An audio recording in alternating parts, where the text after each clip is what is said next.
কোরআন শরীফে আল্লাহ রাব্বুল আলামিন পরকালের কথা, মৃত্যুর কথা, কিয়ামতের কথা, হাসরের কথা, সিরাতের কথা, মিজানের কথা, মওতের কথা যত বলেছেন, জান্নাতের কথা যত জায়গায় যতগুলা বলেছেন, সবগুলি আয়াতে কারিমা যদি এক জায়গায় করা যায় তাহলে পুরা কোরআন শরীফের 1/3 10 পারার সমান হবে। জোরে বলেন সুবহানাল্লাহ। যেহেতু পরকালের চিন্তা ছাড়া মানুষের জীবন পরিচ্ছন্ন হতে পারে না, সুন্দর হতে পারে না, অপরাধ মুক্ত হতে পারে না। আল্লাহ পাক বলেন সেই দিনটি বড়ই ভয়ানক, বিপজ্জনক।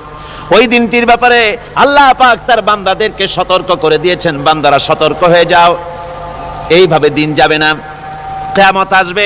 আর ওই কিয়ামত এত মারাত্মক হবে, আল্লাহ সতর্ক করছেন বান্দাদেরকে, ইয়া আইয়ুহান নাসুত্তাকু রাব্বাকুম ইন্না জালজালাতাস সাআতি শাই